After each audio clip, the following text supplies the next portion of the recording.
जय श्री हरि। आप सभी भक्तों का दिन शुभ और मंगलमय हो। प्यारे भक्तों, आज आप रसपान करें माघ महात्म्य का 7वें अध्याय की आगे का वृत्तांत। आगे चित्रगुप्त ने उन दोनों के कर्मों की आलोचना करके दूतों से कहा कि बड़े भाई कुंडल को घोर नरक में डालो और दूसरे छोटे भाई विकुंडल को स्वर्ग में ले जाओ, जहाँ उत्तम भोग है। तब एक दूत तो कुंडल को नरक में फेंकने के लिए ले गया और दूसरा दूत बड़ी नम्रता से कहने लगा कि हे भी कुंडल, चलो तुम अपने अच्छे कर्मों से स्वर्ग को प्राप्त होकर अनेक प्रकार के भोगों को भोगो। तब भी कुंडल बड़े विस्मय के साथ मन में संजय धार कर दूत से कहने लगा कि हे यमदूत, मेरे मन में बड़ी आशंका उत्पन्न हो रही है, अतएव मैं आपसे कुछ पूछता हूँ। कृपा करके मेरे प्रश्नों का उत्तर दीजिए। हम दोनों भाई एक ही कुल में उत्पन्न हुए हैं, अतएव मैं आपसे कुछ पूछता हूँ। कृपा करके मेरे प्रश्नों का उत्तर दीजिए। हम दोनों भाई एक ही कुल में उत्पन्न हुए हैं, एक जैसे ही कर्म करते दोनों भाइयों ने कभी कोई शुभ कार्य नहीं किया, फिर एक को नरक क्यों प्राप्त हुआ? मैं अपने स्वर्ग में जाने का कोई कारण नहीं देखा। तब यमदूत कहने लगा कि हे विकुंडल, माता पिता, पुत्र पत्नी, भाई बहन से सब संबंध जन्म के कारण होते हैं और जन्म कर्म के भोगने के लिए ही प्राप्त होता है। जिस प्रकार एक वृक्ष पर अनेक पंछियों का आगमन होता है, उसी तरह इस संसार में पुत्र, भाई, माता पिता का भी संगम होता है। इनमें से जो जैसे कर्म करता है वैसे ही फल भोगता है। तुम्हारा भाई अपने पाप कर्मों से नरक में गया है, तुम अपने पुण्य कर्म के कारण स्वर्ग में जा रहे हो। तब भी कुंडल ने आश्चर्य से पूछा, मैंने तो आजन्म में कोई धर्म का कार्य नहीं किया, मेरे पुण्य सदैव पापों में ही लगा रहा। मैं अपने पुण्य के कर्म को नहीं जानता। यदि आप कर्म को जानते हो तो कृपा करके बतलाइए। तब देवदूत कहने लगा कि मैं सब प्राणियों को भली भांति जानता हूँ, तुम नहीं जानते। सुनो, हरि मित्र का पुत्र सुमित्र नाम का ब्राह्मण था, जिसका आश्रम यमुना नदी की दक्षिणोत्तर दिशा में था। उससे जंगल में ही तुम्हारी मित्रता हो गई और उसके साथ तुमने 2 बार माघ मास में श्री यमुना जी में स्नान किया था।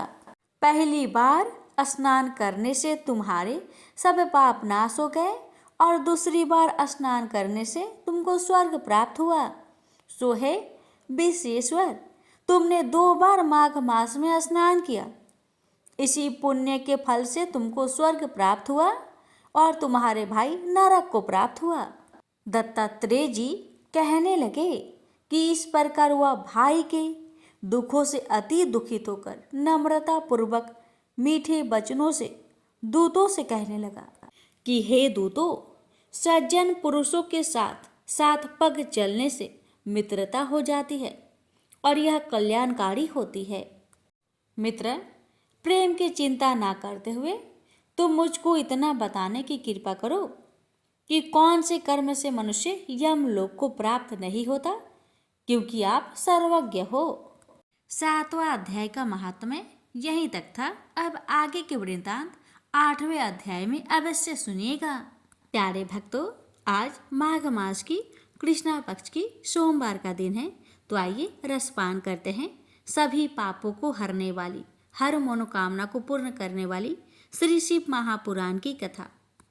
समुद्र के निकटवर्ती प्रदेश में एक बास्कल नामक ग्राम है, जहाँ वैदिक धर्म से विमुख महापापी द्विज निवास करते हैं। वे सब के सब बड़े दुष्ट हैं। उनका मन दूषित विषय भोगों में ही लगा रहता है। वे न तो देवताओं पर विश्वास करते हैं न भाग्य पर। वे सभी कुटिल वृत्ति वाले हैं, किसानी करते और भांति भांति के घातक अस्त्र शस्त्र रखते हैं।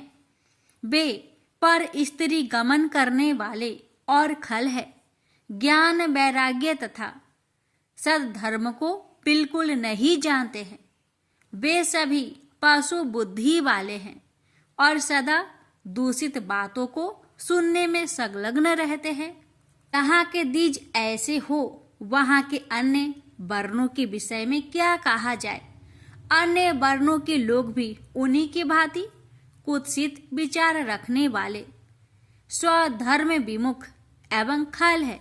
वे सदा कुकर्म में लगे रहते और नित्य विषय भोगों में ही डूबे रहते हैं।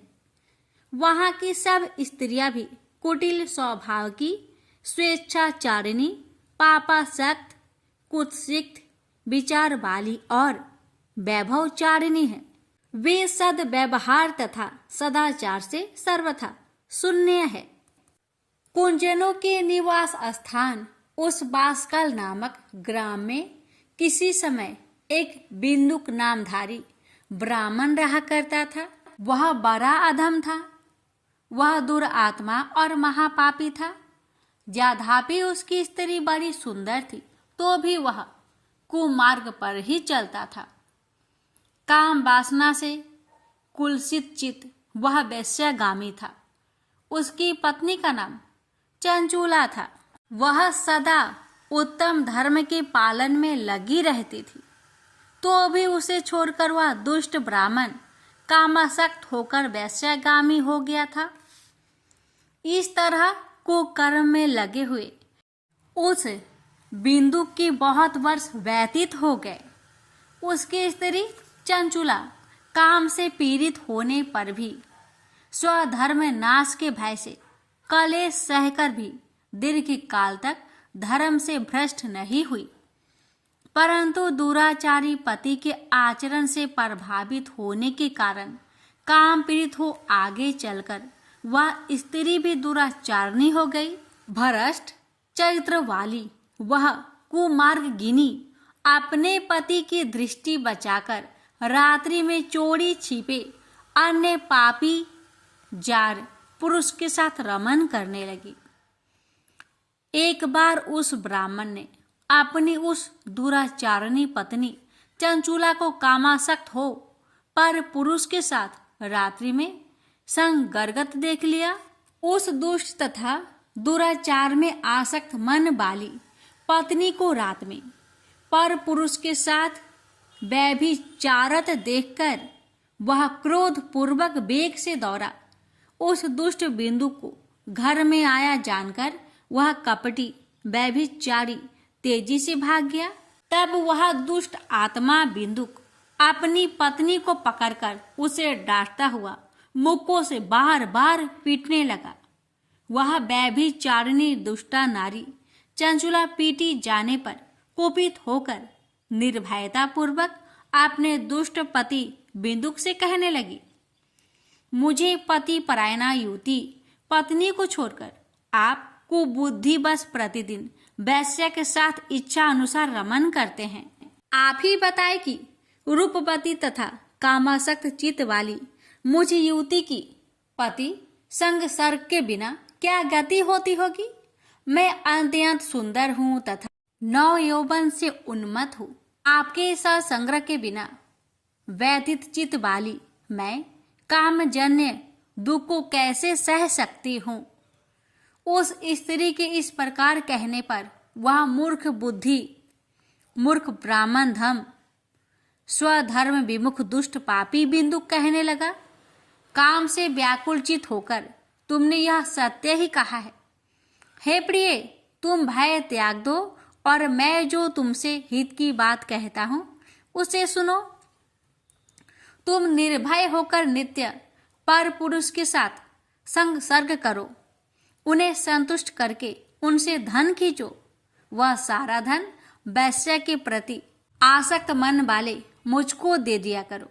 इससे तुम्हारा और मेरा दोनों का ही स्वार्थ सिद्ध हो जाएगा। पति का यह वचन सुनकर उसकी पत्नी चंचूला प्रसन्न होकर उसकी कही बात मान ली। उन दोनों दुराचारी पति पत्नी ने इस प्रकार समझौता कर लिया तथा वे दोनों निर्भय चित्त से कुकर्म में लीन हो गए।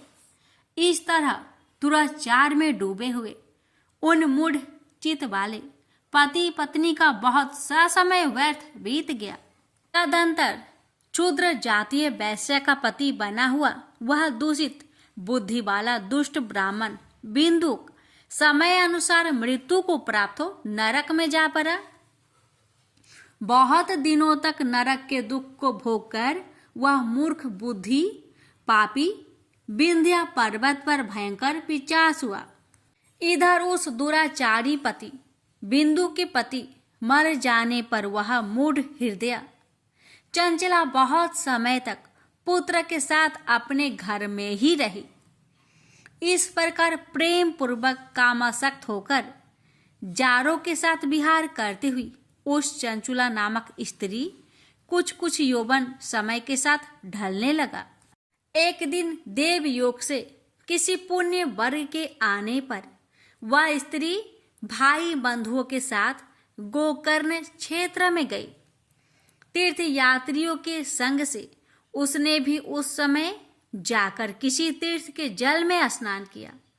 फिर वह साधारणतया मेला देखने की दृष्टि से बंधुजनों के साथ यत्र तत्र घूमने लगी। घूमती घामती किसी देव मंदिर में उसने एक देवयज्ञ ब्राह्मण के मुख से भगवान शिव की परम पवित्र एवं मंगलकारिणी उत्तम पौराणिक कथा सुनी। कथावाचक ब्राह्मण कह रहे थे कि जो स्त्रियां पर पुरुषों के साथ व्यभिचार करती है वे मरने के बाद जब यमलोक में जाती है तब यमराज के दूत उनकी योनि में तपे हुए लोहे का परीख डालते हैं। पौराणिक ब्राह्मण के मुख से यह वैराग्य बढ़ाने वाली कथा सुनकर चंचुला भय से व्याकुल हो वहां कांपने लगी। जब कथा समाप्त हुआ और लोग वहां से बाहर चले गए तब वह भयभीत नारी एकांत में शिव पुराण की कथा बाँचने वाले उन ब्राह्मण से कहने लगी, हे ब्राह्मण, मैं अपने धर्म को नहीं जानती थी, इसलिए मेरे द्वारा बड़ा दुराचार हुआ है। स्वामीन, इसे सुनकर मेरे ऊपर अनुपम कृपा करके आप मेरा उद्धार कीजिए। हे प्रभु, मैंने मूर्ख बुद्धि के कारण घोर पाप किया है। मैंने कामंद होकर अपनी संपूर्ण युवा अवस्था व्यभिचार में बिताई है। आज वैराग्य रस से ओतप्रोत आपके इस प्रवचन को सुनकर मुझे बड़ा भय लग रहा है। मैं कांप उठी हूं और मुझे इस संसार से वैराग्य हो गया है। मुझ मूर्ख चित वाली पापनी को धिक्कार है। मैं सर्वथा निंदकों के योग हूं। मैं कुत्सित विषयों में फंसी हुई हूं और अपने धर्म से विमुख हो गई हूं। थोड़े से सुख के लिए अपने हित का नाश करने वाले तथा भयंकर कष्ट देने वाले घोर पाप मैंने अनजाने में ही कर डाले हैं। न जाने किस किस घोर कष्टदायक दुर्गति से मुझे पड़ना पड़ेगा और वह कौन बुद्धिमान पुरुष कुमार्ग में मन लगाने वाले मुझ पापनी का साथ देगा। मृत्यु काल में उस भयंकर यम दूतों को मैं कैसे देखूंगी जब वे बलपूर्वक मेरे गले में फंदे डालकर मुझे बांधेंगे? तब मैं कैसे धीरज धारण कर सकूंगी? नरक में जब मेरे शरीर के टुकड़े टुकड़े किए जाएंगे उस समय विशेष दुख देने वाली उस महायातना को मैं कैसे सह सकूंगी? दुख और शोक से ग्रस्त होकर मैं दिन में सहज इंद्रिय व्यापार और रात्रि में नींद कैसे प्राप्त कर सकूंगी? हाय, मैं मर गई, मैं जल गई, मेरा हृदय विदीर्ण हो गया और मैं सब प्रकार से नष्ट हो गई, क्योंकि मैं हर तरह से पाप में ही डूबी रही हूं। हाय विधाता, मुझ पापिनी को आपने हठात ऐसी दुर्बुद्धि क्यों दे दी, जो सभी प्रकार का सुख देने वाले स्वधर्म से दूर कर देती है? हे द्विज, सूल से विधा हुआ व्यक्ति ऊंचे पर्वत शिखर से गिरने पर जैसा घोर कष्ट पाता है, उससे भी करोड़ गुना कष्ट मुझे है। सैकड़ों अश्वमेध करके अथवा सैकड़ों वर्षों तक गंगा स्नान करने पर भी मेरे घोर पाप की शुद्धि संभव नहीं दिखती। मैं क्या करूं, कहाँ जाऊं और किसका आश्रय लूं? मुझ नरक गामिनी की इस संसार में कौन रक्षा करेगा? हे ब्राह्मण, आप ही मेरे गुरु हैं, आप ही मेरे माता और आप ही मेरे पिता हैं। आपकी शरण में आई हुई मुझ दीन अबला का उद्धार कीजिए, उद्धार कीजिए। इस प्रकार खेद और वैराग्य से युक्त हुई चंचला उस ब्राह्मण के चरणों में गिर पड़ी। तब उन बुद्धिमान ब्राह्मणों ने कृपा पूर्वक उसे उठाकर इस प्रकार कहा, सौभाग्य की बात है कि भगवान शंकर की कृपा से शिव पुराण की इस वैराग्य युक्त तथा श्रेष्ठ कथा को सुनकर तुम्हें समय पर चेत हो गया है। हे ब्राह्मण पत्नी, तुम डरो मत, भगवान शिव की शरण में आओ। शिव की कृपा से सारा पाप तत्काल नष्ट हो जाता है। मैं तुमसे भगवान शिव की कीर्ति कथा से युक्त उस परम वस्तु का वर्णन करूंगा, जिससे तुम्हें सदा सुख देने वाली उत्तम गति प्राप्त होगी।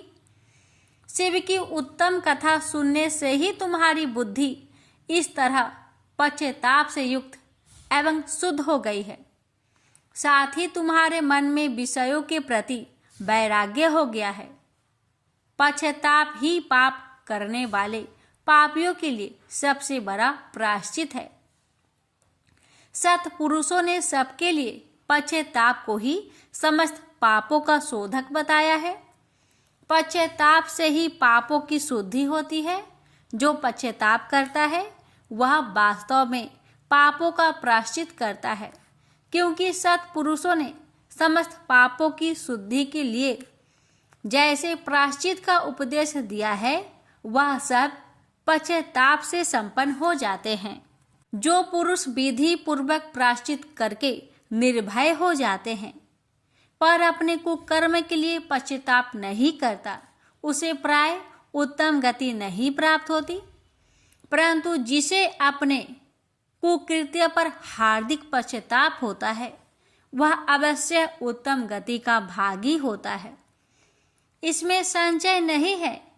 इस शिव पुराण की कथा सुनने से जैसे चित्त शुद्धि होती है, वैसे दूसरे उपाय से नहीं होती। जैसे दर्पण साफ करने पर निर्मल हो जाता है, उसी प्रकार इस शिव पुराण की कथा से चित्त अत्यंत शुद्ध हो जाता है। इसमें संशय नहीं है। मनुष्य के शुद्ध चित्त में जगदम्बा पार्वती सहित भगवान शिव विराजमान रहते हैं। इससे वह विशुद्ध आत्मा पुरुष श्री सांब सदा शिव के परम पद को प्राप्त होता है। इस प्रकार यह कथा रूपी साधन सभी प्राणियों के लिए उपकारी है और इसी कारण महादेव जी ने इसको आग्रह पूर्वक प्रकट किया है। इस कथा से भगवान उमापति का ध्यान सिद्ध हो जाता है। उस ध्यान से परम ज्ञान और उससे मोक्ष की प्राप्ति निश्चय ही होती है।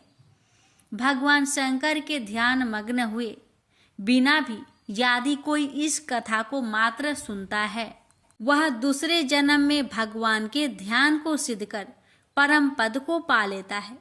इस कथा के श्रवण से भगवान शंकर के ध्यान को प्राप्त कर पश्चाताप करने वाले पापी पुरुष सिद्धि को प्राप्त हो गए हैं। इस उत्तम कथा का श्रवण समस्त मनुष्यों के लिए कल्याण का बीज है, अतः यथोचित शास्त्रोक्त मार्ग से इसकी आराधना अथवा सेवा करनी चाहिए। यह कथा श्रवण भाव बंधन रूपी रोगों का नाश करने वाला है। भगवान शिव की कथा को सुनकर फिर अपने हृदय में उनका मनन एवं निधि ध्यानासन करने से पूर्णतया चित्त शुद्धि हो जाती है। चित्त शुद्धि होने से महेश्वर की भक्ति अपने दोनों पुत्र ज्ञान और वैराग्य के साथ निश्चय ही प्रकट होती है। तत्पश्चात महेश्वर के अनुग्रह से दिव्य मुक्ति प्राप्त होती है। इसमें संशय नहीं, जो शिव भक्ति से वंचित है उसे पशु समझना चाहिए, क्योंकि उसका चित्त माया के बंधन में आसक्त है।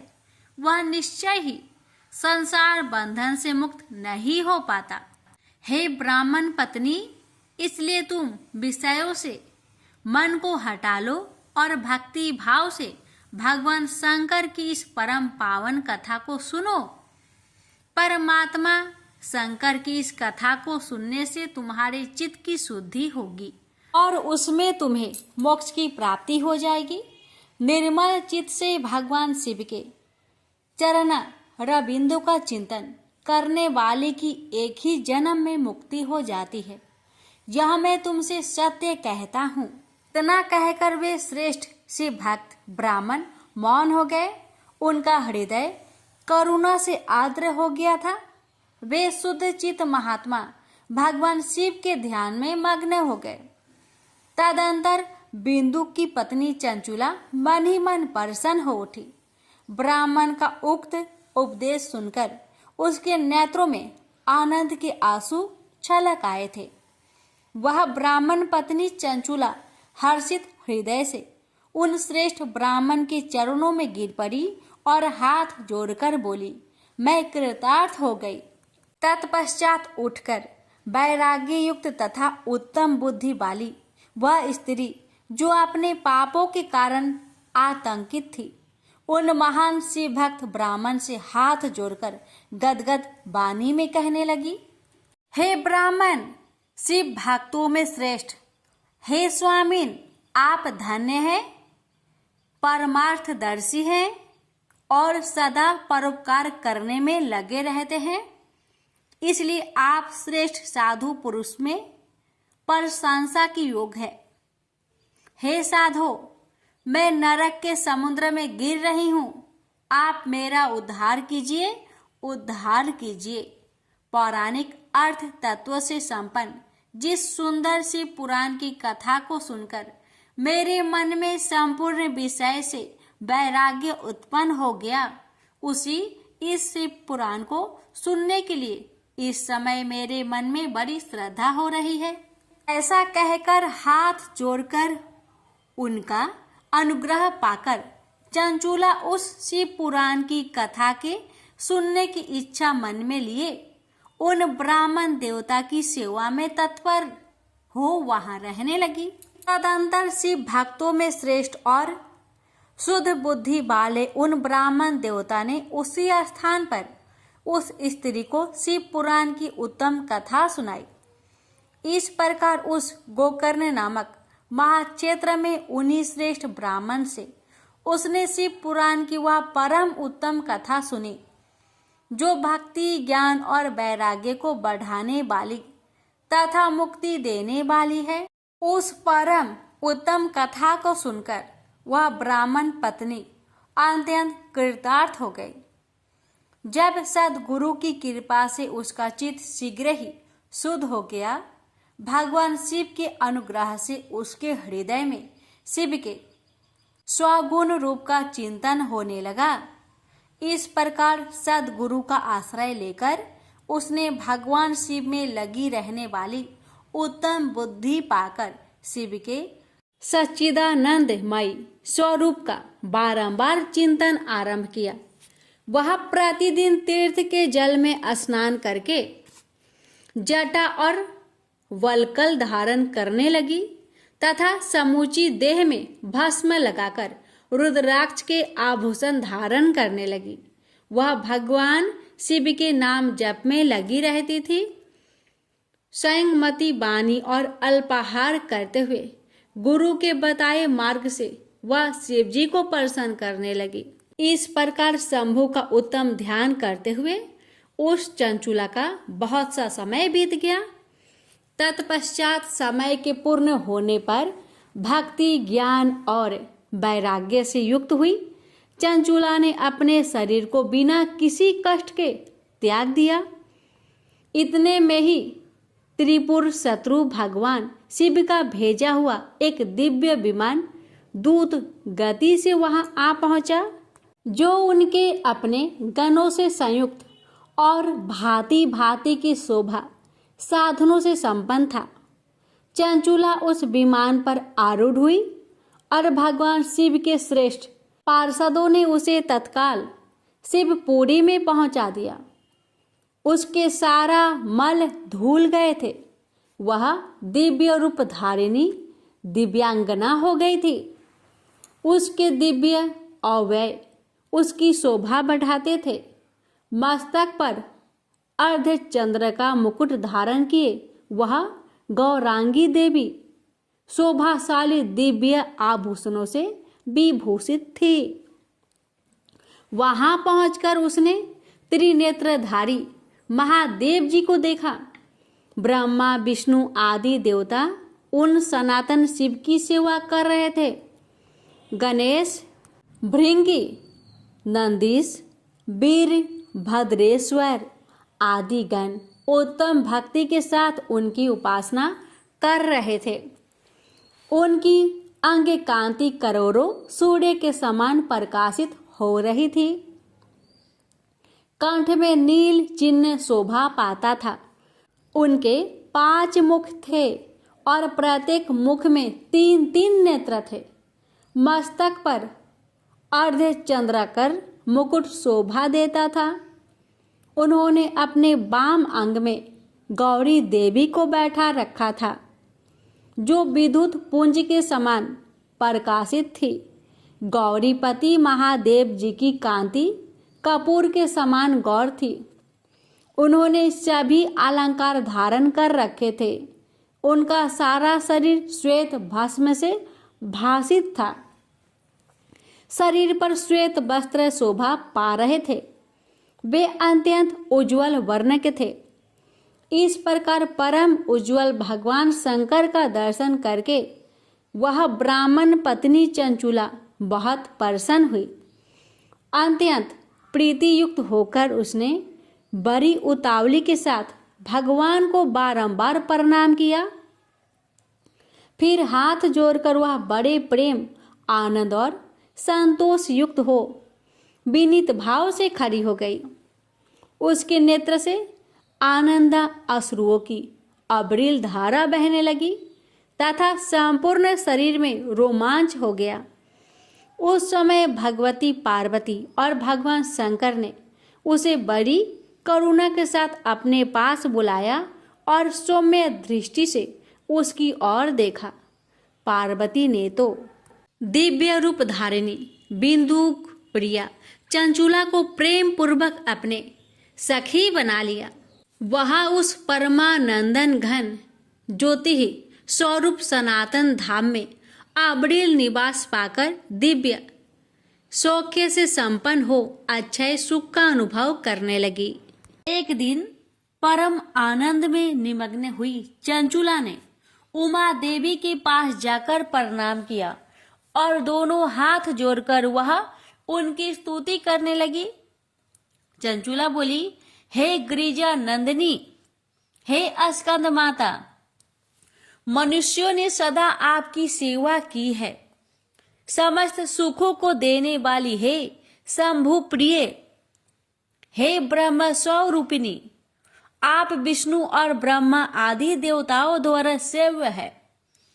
आप ही सगुना और निर्गुणा भी है तथा आप ही सूक्ष्म सच्चिदानंद स्वरूपिणी आद्य प्रकृति है। आप ही संसार की सृष्टि, पालन और संहार करने वाली है। तीनों गुणों का आश्रय भी आप ही है। ब्रह्मा, विष्णु और महेश्वर इन तीनों देवताओं का आवास स्थान तथा उनकी उत्तम प्रतिष्ठा करने वाली पराशक्ति आप ही है। चंचूला इस प्रकार महेश्वर पत्नी उमा की स्तुति करके सिर झुकाए चुप हो गई। उसके नेत्रों में प्रेम के आंसू उमड़ आए थे। तब करुणा से भरी हुई शंकर प्रिया भक्त बत्सला पार्वती देवी चंचूला को संबोधित करके बड़े प्रेम से इस प्रकार कहने लगी। हे सखी चंचूले, हे सुंदरी, मैं तुम्हारी की हुई इस स्तुति से बहुत प्रसन्न हूं। बोलो क्या वर मांगती हो? तुम्हारे लिए मुझे कुछ भी आदेय नहीं है। पार्वती जी के इस प्रकार कहने पर चंचूला उन्हें प्रणाम करके दोनों हाथ जोड़कर नतमस्तक हो प्रेम पूर्वक पूछने लगी। हे निष्पापी गिरिजा कुमारी, मेरे पति बिंदुक इस समय कहाँ है? उसकी कैसी गति हुई है यह मैं नहीं जानती। कल्याणमयी दिन बत्सले, मैं आपके उन पति देव से जिस प्रकार संयुक्त हो सकूं, कृपा करके वैसा ही उपाय कीजिए। हे महेश्वरी, हे महादेवी, मेरे पति एक क्षुद्र जातीय वैश्या के प्रति आसक्त थे और पापों में ही डूबे रहते थे। उनकी मृत्यु मुझसे पहले ही हो गई थी। वे न जाने किस गति को प्राप्त हुए हैं। चंचूला के यह वचन सुनकर नीति बत्सला हिमालय पुत्री देवी पार्वती ने अत्यंत प्रेम पूर्वक उत्तर दिया। तुम्हारा बिंदुक नाम वाला पति बड़ा पापी था। उसका अंतःकरण बड़ा ही दूषित था। वैश्या का उपभोग करने वाला वह महामूर्ख मरने के बाद नरक में पड़ा है।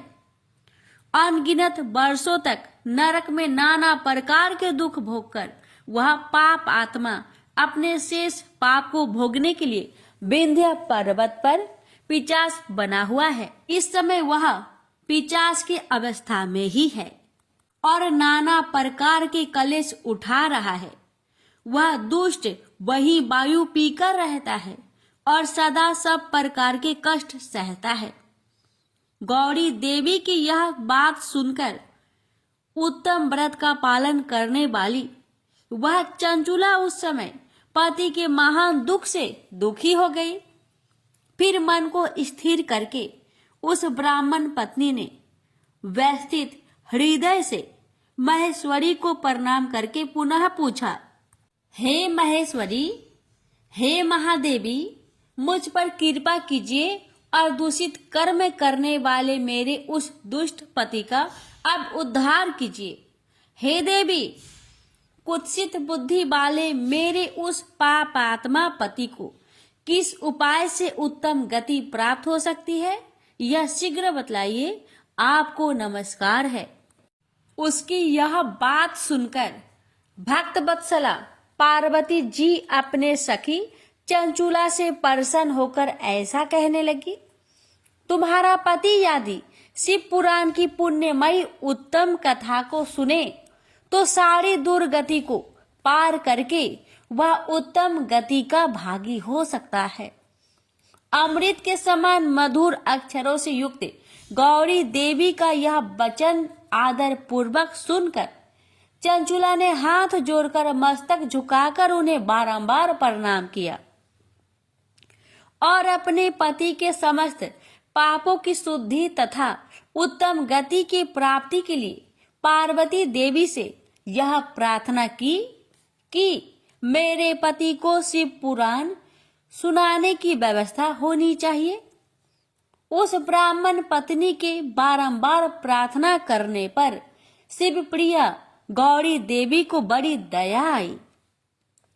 उन भक्त वत्सला महेश्वरी गिरिजा कुमारी ने भगवान शिव की उत्तम कृति का गान करने वाले गंधर्व राज तुमरुक को बुलाकर उनसे प्रसन्नता पूर्वक इस प्रकार कहा, मेरी मन की बातों को जानकर मेरे अभिष्ट कार्यों को सिद्ध करने वाले तथा शिव में प्रीति रखने वाले हे तुमरु, मैं तुमसे एक बात कहती हूँ, तुम्हारा कल्याण हो। तुम मेरी इस सखी के साथ शीघ्र ही विंध्य पर्वत पर जाओ। वहां एक महाघोर और भयंकर पिशाच रहता है। उसका वृत्तांत तुम आरंभ से ही सुनो। मैं तुमसे प्रसन्नता पूर्वक सब कुछ बताती हूँ। पूर्व जन्म में वह पिशाच बिंदुक नामक ब्राह्मण था। वह मेरी इस सखी चंचुला का पति था, परंतु वह दुष्ट वैश्यगामी हो गया। स्नान, संध्या आदि नित्य कर्म छोड़कर वह अपवित्र रहने लगा। क्रोध के कारण उसकी बुद्धि पर मूर्खता छा गई थी। वह कर्तव्य का विवेक नहीं कर पाता था। अभक्षय भक्षण, सज्जनों से देश और दूषित वस्तुओं का दान लेना, यही उसका स्वाभाविक कर्म बन गया था। वह अस्त्र शस्त्र लेकर हिंसा करता, बाएं हाथ से खाता, दीनों को सताता और क्रूरता पूर्वक पराये घरों में आग लगा देता था। वह चांडालों से प्रेम करता और प्रतिदिन वेश्या के संपर्क में रहता था। वह बड़ा दुष्ट था। उस पापी ने अपनी पत्नी का परित्याग कर दिया था और वह दुष्टों के संग में निरत रहता था। उसने वेश्या के कुसंग से अपने सारे पुण्य को नष्ट कर लिए और धन के लोभ से अपनी पत्नी को निर्भय करके व्यभिचारिणी बना डाला। वह मृत्यु प्रयत्न दुराचार में ही फंसा रहा। फिर समय आने पर उसकी मृत्यु हो गई। वह पापियों के भोग स्थान घोर यमपुर में गया और वहां बहुत से नरकों को भोग कर वह दुष्ट आत्मा इस समय विंध्या पर्वत पर पिशाच बना हुआ है। वहीं पर वह दुष्ट पिशाच अपने पापों का फल भोग रहा है।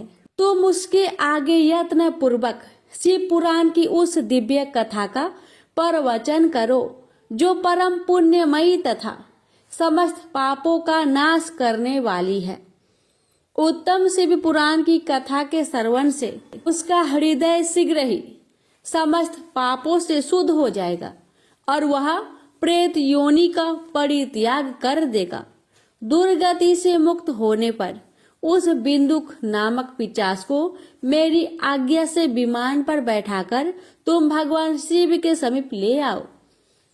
महेश्वरी उमा के इस प्रकार आदेश देने पर गंधर्वराज तुमरु मन ही मन बड़े प्रसन्न हुए और उन्होंने अपने भाग्य की सराहना की। तत्पश्चात उस पिशाच की सती सावधी पत्नी चंचुला के साथ विमान पर बैठकर नारद के प्रिय मित्र तुमरु वेग पूर्वक विंध्याचल पर्वत पर गए, जहां वह पिशाच रहता था। वहां उन्होंने उस पिशाच को देखा। उसका शरीर विशाल था और उसकी ठोड़ी बहुत बड़ी थी। वह कभी हंसता, कभी रोता और कभी उछलता था। उसकी आकृति बड़ी विकराल थी।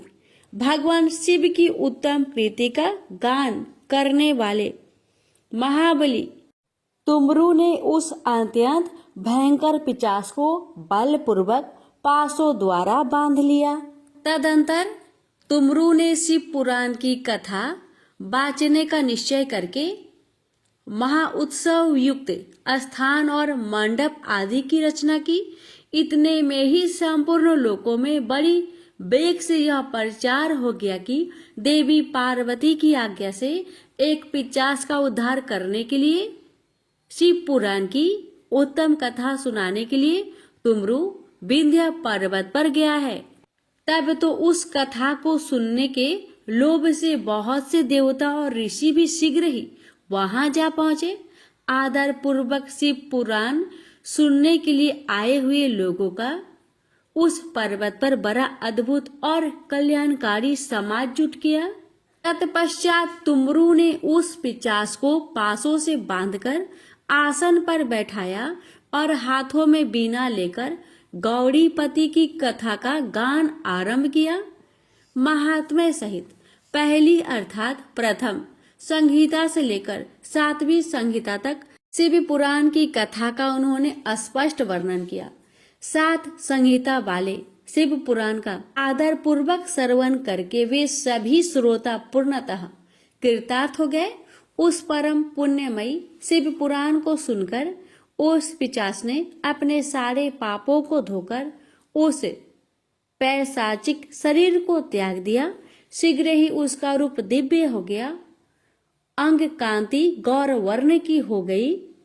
शरीर पर श्वेत वस्त्र तथा सब प्रकार के रोषोचित आभूषण उसके अंगों को उद्भासित करने लगा।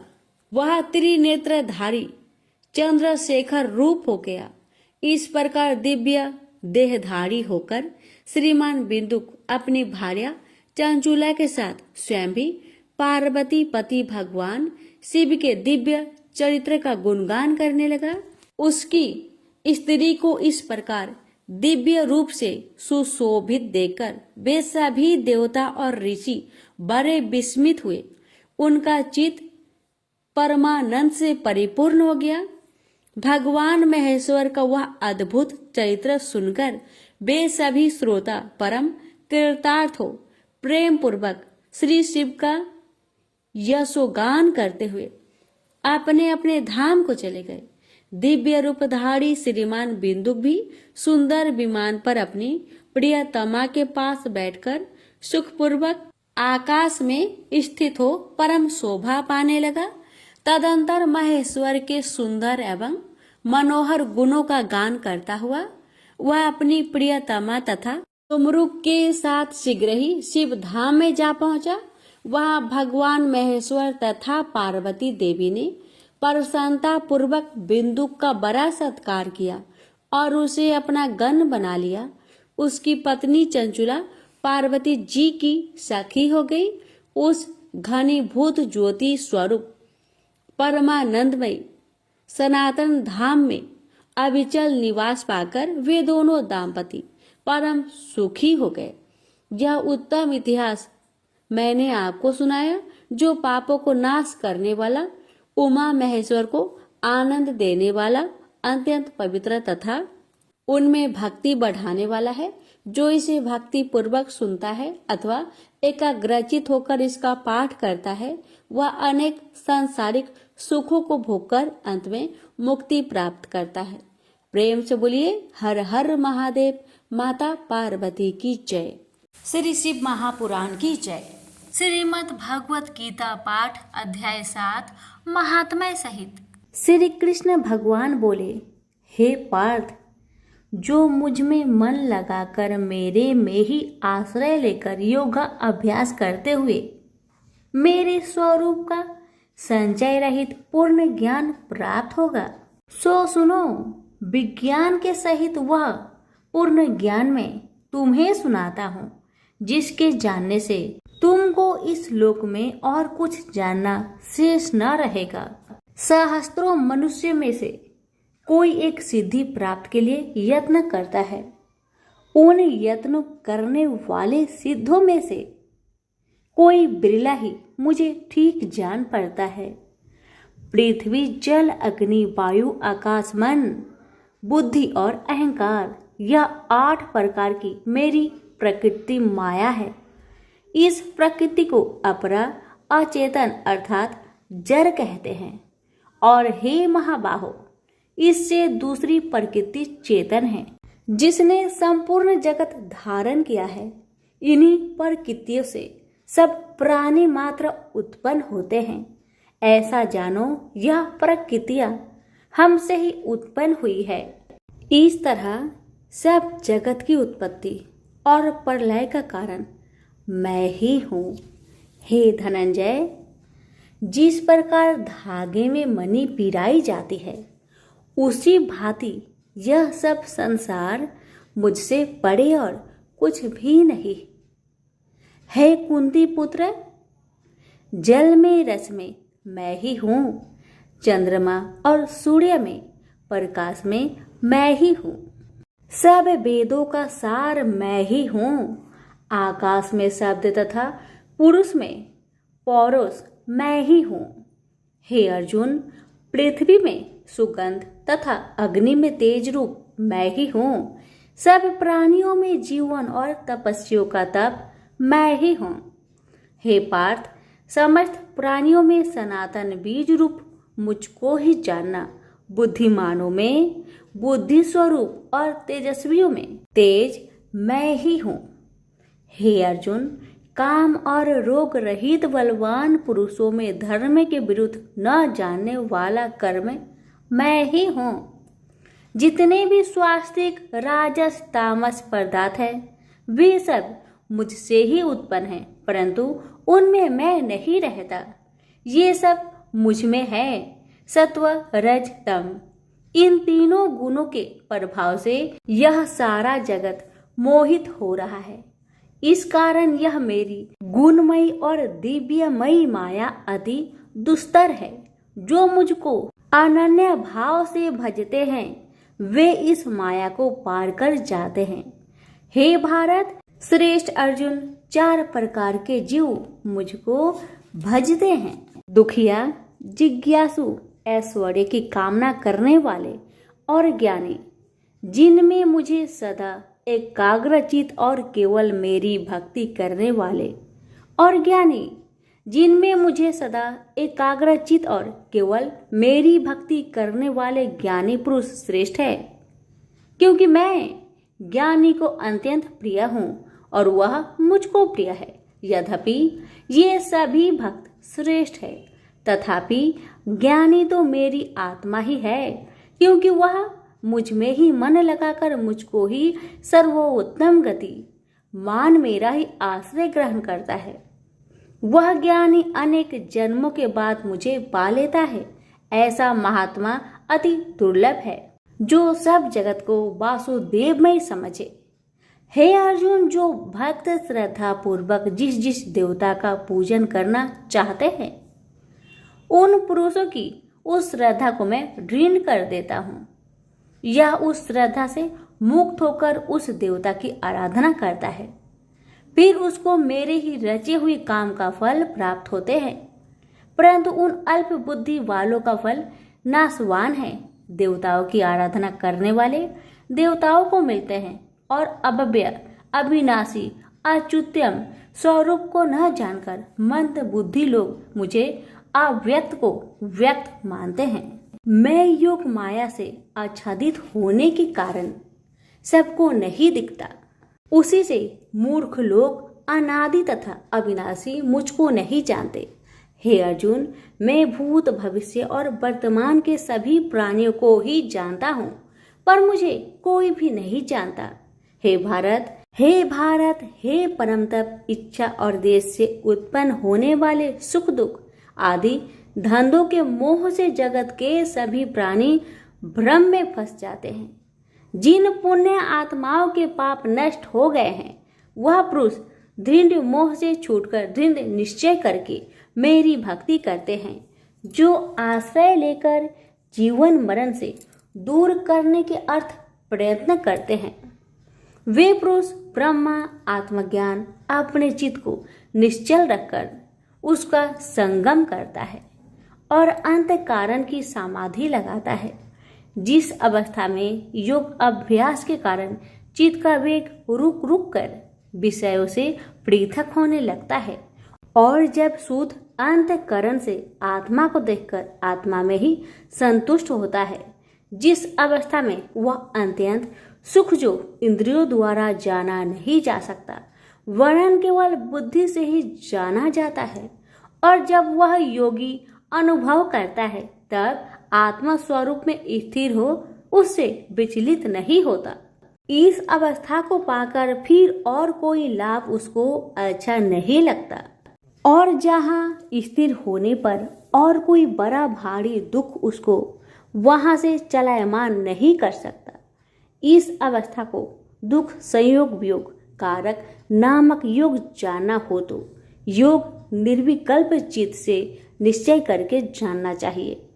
संकल्प से उत्पन्न होने वाला समस्त कामनाओं को त्याग कर और मन ही मन में सकल इंद्रियों को चारों ओर से रोक रोक कर धैर्य के साथ बुद्धि को अपने अधीन कर धीरे धीरे विषय से दूर हटा ले और भली भांति मन को आत्मा में स्थिर करके किसी वस्तु की इच्छा ना करे और चंचल मन जिधर जिधर जाए उधर से इसको हटाकर आत्मा के बस में करना चाहिए। इस प्रकार शांति चित्त तथा रजोगुण से रहित निष्पाप तथा ब्रह्म स्वरूप योगी को उत्तम सुख प्राप्त होता है। इस रीति से निरंतर योगाभ्यास करने वाला योगी समस्त पापों से छूटकर सहज ही उस परम सुख को पा लेता है जो ब्रह्म के संयोग से प्राप्त होता है। जिसका मन योग में स्थिर हो गया है उसकी दृष्टि भी सर्वत्र समान हो जाती है और वह सब प्राणियों में अपने को और अपने में सब प्राणियों को देखता है। जो सब प्राणियों में मुझको और मुझ में सब प्राणियों को देखता है। मैं उससे अलग नहीं रहता और मुझसे वह अलग नहीं रहता। जो अभेद भाव से रहता है, सब प्राणियों में स्थिर हो मेरा मनन करता है, वह योगी चाहे जिस अवस्था में रहे मुझ में मिल जाता है। हे अर्जुन, जो समस्त प्राणियों के दुख सुख के समान समझता है और सबको समान देखता है वही श्रेष्ठ योगी है। अर्जुन बोले, हे मधुसूदन, आपने जो योग बताया कि सबको अपने ही समान देखे, सो मन के चंचल होने के कारण मैं उसको अपने में दृढ़ स्थिर नहीं देखता हूँ। हे श्री कृष्ण, यह चंचल मन बड़ा ही हठी पराक्रमी और दृढ़ है। इसको अपने अधीन रखना तो मुझे वायु को बांध रखने के समान ही प्रतीत होता है। श्री कृष्ण भगवान ने कहा, हे महाबाहो, इसमें संदेह कि मन अति चंचल है, तो भी हे कुंती पुत्र, अभ्यास और वैराग्य से इसे बस में किया जा सकता है। जिसका मन बस में नहीं उसको योग अति दुर्लभ है। अर्जुन ने कहा, हे श्री कृष्ण, जिसमें श्रद्धा तो है पर योग प्राप्त करने में सफल नहीं हुआ है और जिसका चित्त योग से विचलित हो गया है, वह योग सिद्धि न पाने से किस गति को प्राप्त होता है। श्री कृष्ण बोले, हे अर्जुन, उसका यहाँ नाश नहीं होगा पर परलोक में भी नहीं होगा, क्योंकि उत्तम कर्म करने वाले किसी मनुष्य की दुर्गति नहीं होती। वह योग में असफल मनुष्य बहुत दिनों तक पुण्यवानों को प्राप्त होने वाले लोकों में वास करता है और फिर वहां से किसी पवित्र और धनवान मनुष्य घर में आकर जन्म लेता है। इस प्रकार का जन्म पाना भी इस लोक में बड़ा दुर्लभ है। हे कुरुनंदन, यह योगियों के बस में जन्म लेकर पूर्व जन्म की बुद्धि संस्कार अर्थात आत्मज्ञान को पाता है और उससे अधिक सिद्धि के लिए यत्न करता हूँ। पूर्व जन्म में किए योग अभ्यास के बल में अनेक विघ्नों को पड़ने पर भी यह मोक्ष को प्राप्त होता है। योग की केवल इच्छा ही हो तो पुरुष शब्द ब्रह्म के परे जा पहुंचता है। जो बड़े परिश्रम और यत्न से योग अभ्यास करता है वह पापों से छूट मोक्ष को पाता है। बड़े तपस्वियों से योगी श्रेष्ठ है। जो शुद्ध होकर अनेक जन्मों में परिश्रम करके सफल होता है और ज्ञानियों से भी योगी श्रेष्ठ है। इसलिए हे अर्जुन, तुम योगी बनो। केवल मुझ में ही मन लगाकर योग प्राप्ति के लिए जो मेरा भजन करता है उसको समस्त योगियों के मध्य से मैंने अत्यंत श्रेष्ठ माना है। प्रेम से बोलिए श्री कृष्ण भगवान की जय। अब सुनिए श्रीमद् भगवत गीता पाठ अध्याय 7 की महात्म्य। भगवान शिव कहते हैं, हे पार्वती, अब मैं 7वें अध्याय का महात्म्य बतलाता हूँ, जिसे सुनकर कानों में अमृत राशि भर जाती है। पाटलिपुत्र नामक एक दुर्गम नगर है जिसका गोपुर बहुत ही ऊंचा है। उस नगर में शंकुकर्ण नामक एक ब्राह्मण रहता था।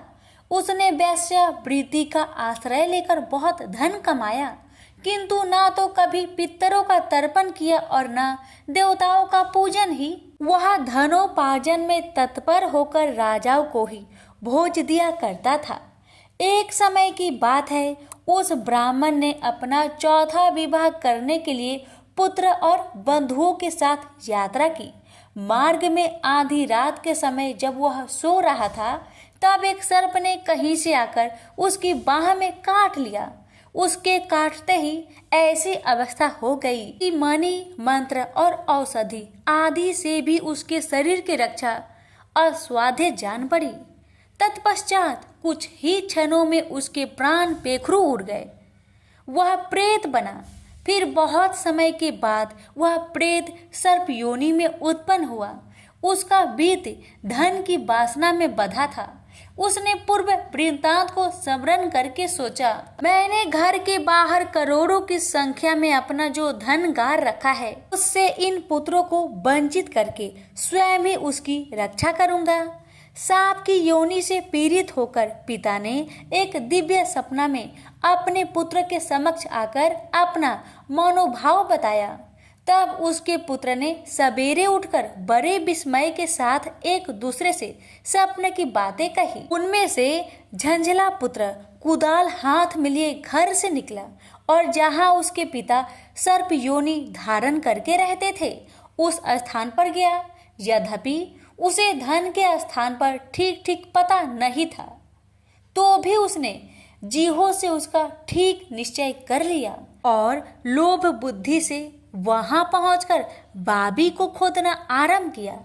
तब उस बाबी से बड़ा भयानक सांप प्रकट हुआ और बोला, ओ मूर्ख, तू कौन है? किस लिए यहाँ आया है? यह बिल क्यों खोद रहा है? किसने तुझे भेजा है? ये सारी बातें मेरे सामने बता। पुत्र बोला, पिताजी, आपकी मुक्ति कैसे होगी? इसका उपाय मुझे बतलाइए, क्योंकि मैं इतनी रात को सब लोगों को छोड़कर आपके पास आया हूँ।